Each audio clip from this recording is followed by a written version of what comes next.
তিনি বললেন যে আজকে নাকি ছাত্রদল নাকি ছাত্রলীগ হয়ে গেছে। যাদেরকে কেন্দ্র করে আপনি মাফ করার কথা বলছেন, সে কি ওই নারী নেত্রী আপনার আজকে জামিন পেল, ইমির সাথে মাফ করে নাই? তাকে কি রিকশায় করে তুলে থানায় তুলে দেয়নি? এতদিন কেন তাকে কারাগারে থাকতে হলো? প্রতিবাদ করেছিলেন। আপনি তো আইনের কথা বললেন, তাহলে আপনি আইনজীবী হিসেবে এই ন্যায় বিচারে এই ক্ষমতা যে 2 মাস হয়েছে, এটা ছাড়েন নাই কেন? আপনি কেন মাফ করলেন?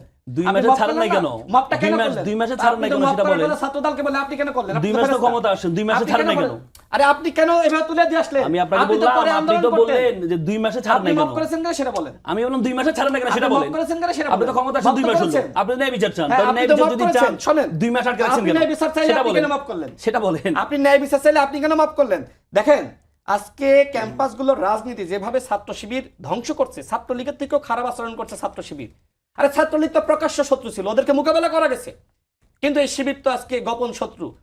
আপনার 4টা বিভাগ তারা খুলে নিয়েছে। প্রথমত প্রকাশ্যে একটা অংশ রাজনীতি করবে, একটা অংশ ক্ষমতাসীনদের সাথে মিশে গিয়ে রাজনীতি করবে, একটা অংশ সাধারণ শিক্ষার্থী হিসেবে রাজনীতি করবে, আর একটা অংশ পেশার গ্রুপ হিসেবে রাজনীতি করবে। এখন ছাত্রদল কোনটাকে মোকাবেলা করবে?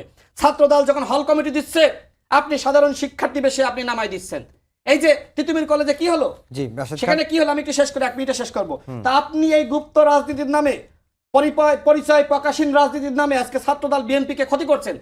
এমন যদি হতো যে এই অপ্রকাশ্য গুপ্ত রাজনীতির মাধ্যমে আপনি উপকৃত হচ্ছেন কিন্তু কেউ ক্ষতিগ্রস্ত হচ্ছে না, আমার কোনো আপত্তি ছিল না।